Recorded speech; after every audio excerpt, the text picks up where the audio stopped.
Oke, baik kita lanjutkan untuk bagian terakhir yaitu ini sebenarnya bagian yang tidak berhubungan dengan semantik ya, gitu kan. Jadi ini bagian ini saya tambahkan gitu sebagai sebagai referensi gitu kan. Di dalam linguistik itu ada bagian-bagian apa saja sih gitu. Jadi ada kategori-kategori apa saja gitu. Jadi onohak ya atau kategori linguistik. Nah, sebenarnya ini pembagiannya tidak murni seperti ini, gitu kan. Jadi ini bagian yang memang saya buat sendiri untuk lebih mempermudah gitu kan. Jadi kalau ditanya kategori linguistik itu akan sangat berbeda bagannya gitu kan. Tergantung dari dia mau dilihat secara sinkronis atau diakronis, secara aliran teorinya siapa gitu itu nanti akan berbeda-beda gitu. Nah, yang di sini saya membaginya menjadi gong shijok dengan tung shijok. Jadi, sinkronis dengan diakronis. Gong shijok itu sinkronis dengan diakronis. Kalau sinkronis itu biasanya gitu kan, itu hanya satu waktu saja gitu. Jadi, misalkan kita membahas bahasa gaul Korea tahun 2010 gitu. Nah, itu ya hanya itu saja. Tapi kalau dia kronis itu suatu hal yang sudah berhenti, gitu kan. Biasanya ini hubungannya itu dengan sejarah bahasa nanti, gitu kan. Jadi selama berapa ratus tahun bahasa itu terbentuk seperti apa gitu dan ujungnya di mana itu biasanya dibahas dalam ranah diakronis. Nah, kita bahas yang sedikit dulu ya, yang diakronis. Di sini ada Yoksa Onohak, sebagaimana namanya sejarah linguistik sejarah, linguistik sejarah, sejarah linguistik. Nah, atau ada juga Bigyo Onohak. Bigyo Onohak itu dia linguistik komparatif gitu. Bedanya kalau Yoksa Onohak atau dalam bahasa Korea biasanya masuk ke dalam ranah Gubosa, sejarah bahasa Korea gitu kan. Jadi ini Yoksa Onohak itu ada bahan ada jarionya atau ada bahan penelitiannya gitu. Jadi kalau kita mau meneliti misalkan bahasa Korea abad ke-19 gitu. Nah, itu ada bahannya gitu. Ada referensinya, ada materialnya gitu kan. Itu masuk ke dalam ranah Yoksa Onohak. Jadi historical linguistic. Sedangkan kalau Bigyo Onohak atau linguistik komparatif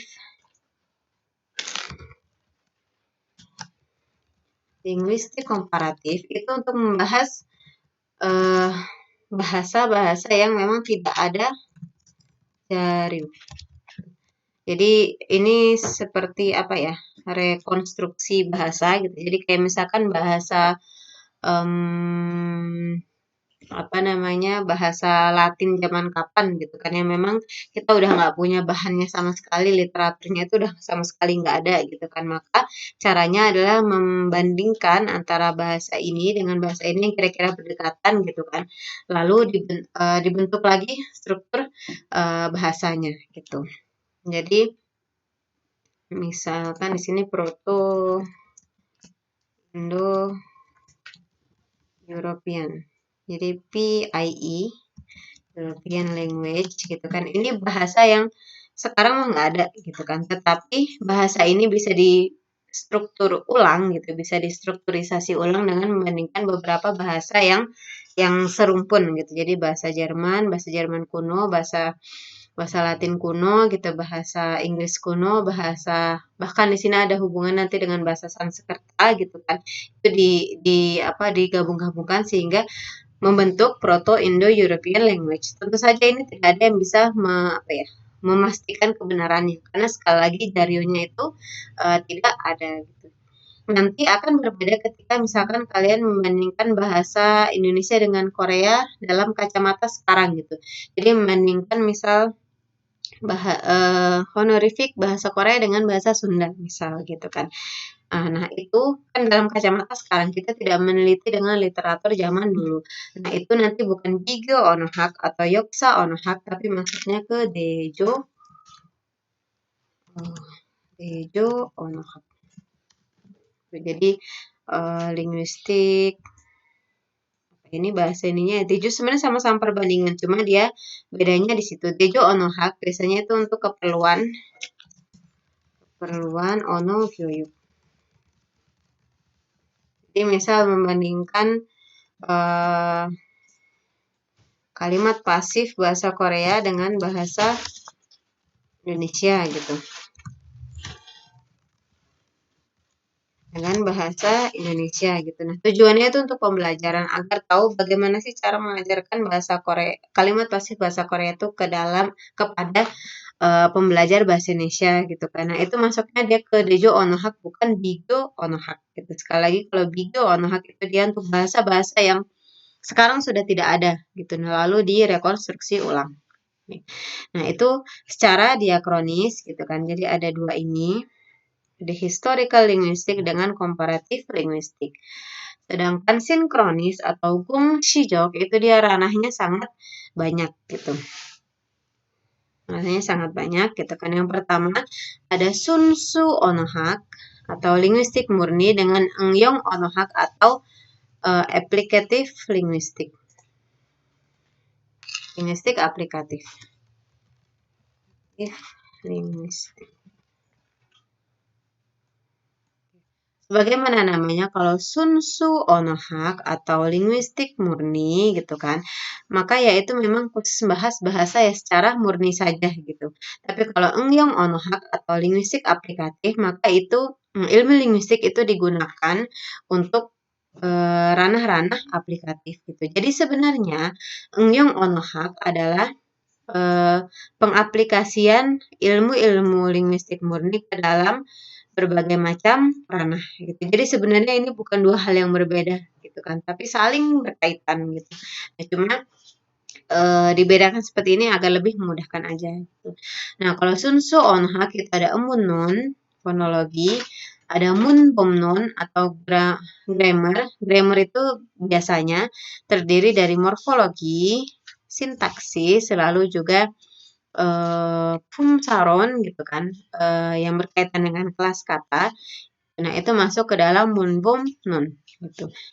Lalu ada Eimiron. Di dalam Eimiron ada Hwayung nun atau pragmatik.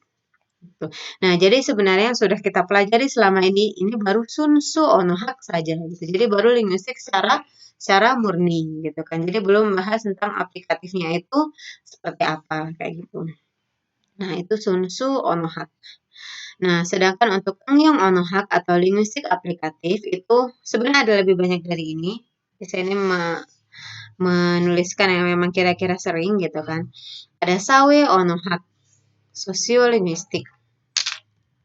Sosiolinguistik gitu. Sosiolinguistik ini sebagaimana tadi saya sudah bilang, sebenarnya pengaplikasian ilmu-ilmu linguistik murni ke dalam ya ranah sosial gitu kan. Jadi kalau melihat paper-paper tentang sosiolinguistik di awal itu sebenarnya bukan hal yang rumit gitu, tapi hanya misalkan dialek gitu kan atau penggunaan kata coach dengan sofa dalam bahasa Inggris itu kan beda ya. Ada yang dia pakai kata coach, ada yang pakai kata sofa gitu. Jadi kalau di kita ya hanya sofa aja gitu kan. Tapi di Inggris itu ada daerah-daerah yang pakai kata coach, ada yang pakai kata sofa. Dan itu sebenarnya emunon gitu kan, tetapi atau ohbiron tetapi ditinggal dari segi sosiolinguistik. Biasanya kalau meneliti sosiolinguistik itu harus ada acuan umur laki-laki atau perempuan, terus itu pekerjaan, asal, terus biasanya ini sih gitu yang paling dominan kayak gitu. Jadi kalau misalkan kalian ingin meneliti pelafalan bahasa Korea pada mahasiswa prodi bahasa Korea gitu kan, maka nanti harus ada keterangan dia itu laki-laki atau perempuan gitu kan, lalu asalnya dari mana gitu kan, misalkan asalnya dia orang Sunda, orang Jawa, Sundanya pun Sunda mana, Sunda Bandung, Sunda Cirebon, Sunda Cianjur itu nanti akan beda gitu, lalu umurnya berapa gitu. Jadi itu masuk ke dalam Sawe Onohak. Nah, lalu Ilyu Onohak ini dia linguistik antropologi. Jadi ini lebih membahas ke antropologi itu kan sebenarnya ilmu manusia ya.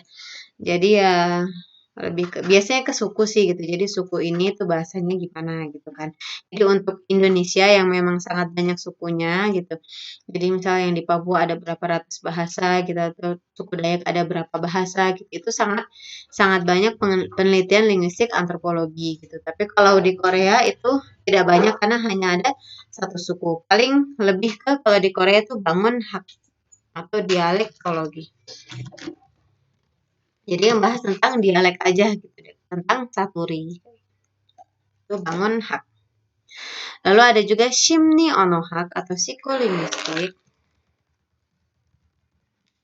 Jadi linguistik yang ditinjau dari ilmu psikologi gitu. Nah, itu seperti apa gitu kan. Lalu computer onohak atau linguistik komputer linguistik. Nah, ini dia nanti ya penggunaan linguistik di dalam apa namanya komputer gitu. Nah, yang maksud di sini bukan bahasa pemrograman tetapi misal untuk Ingung Jineng gitu atau untuk AI apa namanya kecerdasan buatan gitu karena itu kan harus ada input bahasa yang dimasukkan gitu. Nah, itu bisa masuk ke ranah komputer linguistik. Atau juga ada Ono Gyoyuk Ono pendidikan bahasa language teaching atau Ono subjek itu dia language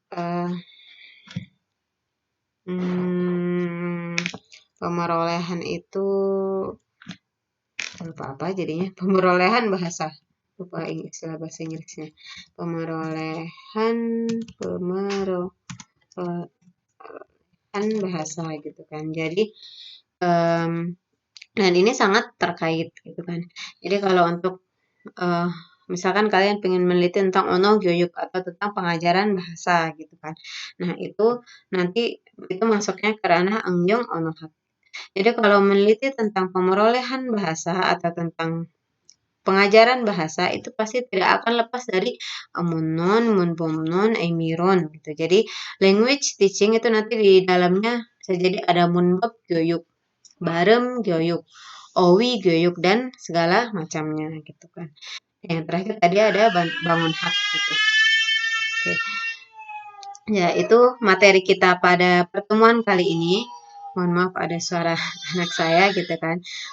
Kalau ada pertanyaan silakan diajukan di Google Classroom. Oke, jawab from 오늘은 여기까지 끝났습니다. 수고하셨습니다.